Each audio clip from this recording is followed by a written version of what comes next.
द्वारा निर्देशित गंगूबाई काठियावाड़ी एक बॉलीवुड बायोपिक ड्रामा है। फिल्म में आलिया भट्ट मुख्य भूमिका में है। इस फिल्म की कहानी गंगूबाई काठियावाड़ी के जीवन पर आधारित है। फिल्म में आलिया के अलावा शांतनु माहेश्वरी गंगूबाई के पति के रोल में और अजय देवगन करीम लाला की भूमिका में है। फिल्म का ऑफिशियल टीजर 24 फरवरी 2021 को रिलीज हुआ है। इस फिल्म का ट्रेलर 4 फरवरी 2022 को रिलीज किया गया है। देखें फिल्म के पोस्टर और तस्वीरें। कहानी गंगूबाई काठियावाड़ी एक किताब माफिया क्वीन इन मुंबई बेस स्टोरी है, जिसे एस हुसैन ने लिखा है और इसी किताब में बताया गया है गंगूबाई काठियावाड़ी के बारे में। एक 16 साल की लड़की जो मुंबई के रेड लाइट एरिया में आई और एक डॉन के घर बेखौफ होकर घुसी और उसे राखी बांध आई। गंगू रेड लाइट एरिया में काम करने वाली महिलाओं के अधिकारों के लिए प्रधानमंत्री तक पहुंच गई।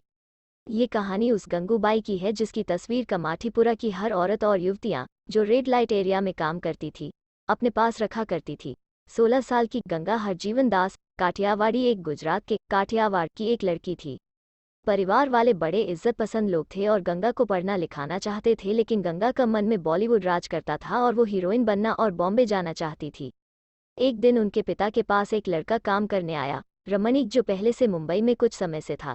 जब ये बात गंगा को पता चली तो वो खुशी से नाचने लगी। अब गंगा को रमणीक के जरिए बॉम्बे जाने का एक सुनहरा मौका मिल गया था। गंगा ने रमणीक से दोस्ती की और दोस्ती कुछ समय बाद प्यार में बदल गई। इसके बाद गंगा और रमणीक ने भागकर शादी कर ली।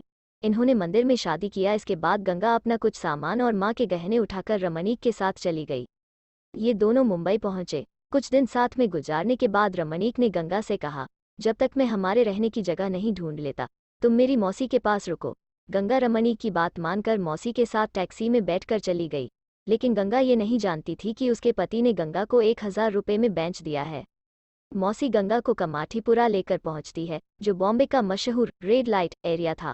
गंगा को जब ये सब पता चला तो गंगा बहुत चीखी चिल्लाई रोई, लेकिन आखिरी में गंगा ने समझौता कर लिया क्योंकि उसे ये पता था कि अब वो काठियावाड़ वापस नहीं जा सकती, क्योंकि अब उसे उसके घर वाले नहीं अपनाएंगे। बेइज्जती के डर से गंगा ने विरोध छोड़ दिया और वही वैशाली में रहना शुरू कर दिया। गंगा हरजीवन दास काठियावाड़ी अब गंगू बन चुकी थी और गंगू के चर्चे दूर दूर तक होने लगे। लोग जब भी कमाठीपुरा आते तो गंगू को जरूर पूछते थे। एक दिन शौकत खान नाम का पठान कमाठीपुरा में आया। आने के बाद वो सीधे गंगू पास गया और उसे बेरहमी से नोचा घसीटा और बिना पैसे दिए चला गया, और ऐसा दूसरी बार भी हुआ। जिसने गंगू को बचाने की कोशिश की, पठान ने उसे बड़ी बेरहमी से धकेल के घायल कर दिया। इस बार गंगू की इतनी बुरी हालत हुई कि उसे अस्पताल में भर्ती करवाना पड़ा।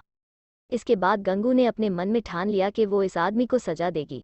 जानकारी जुटाने के बाद पता चला कि उस आदमी का नाम शौकत खान है और वो मशहूर डॉन रहीम लाला के लिए काम करता है। उसके बाद गंगू रहीम लाल के घर के पास पहुंच गई और उससे अपनी सारी हालत कह दी।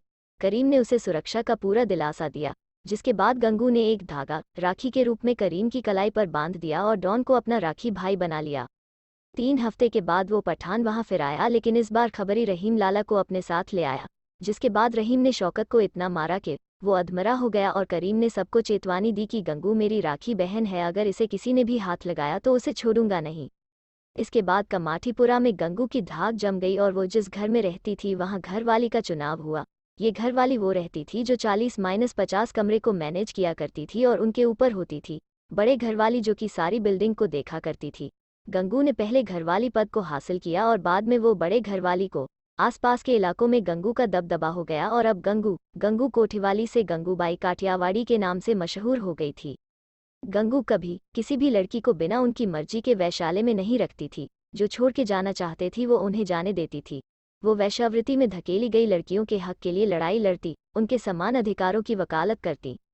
देश में वैश्यावृत्ति को वैध बनाने के मुद्दे को लेकर गंगूबाई ने उस समय के प्रधानमंत्री तक से मुलाकात कर ली थी। गंगा से गंगूबाई बनने तक का सफर उन्होंने किन रास्तों से होकर तय किया, इसी के इर्द गिर्द घूमती है पूरी फिल्म। रिलीज इस फिल्म की शूटिंग 8 दिसंबर 2019 को शुरू की गई थी और इसकी शूटिंग 27 जून 2021 को पूरी हो चुकी है। फिल्म 25 फरवरी 2022 को सिनेमाघरों में रिलीज हुई है। लाल बिंदी लगाने वाली गंगा, जिसने प्यार में धोखा खाया, अपनी किस्मत से समझौता किया, अपना दबदबा कायम किया और रेड लाइट एरिया में काम करने वाली महिलाओं और युवतियों के हक के लिए लड़ी और सभी के दिल में एक छवि बनकर बस गई।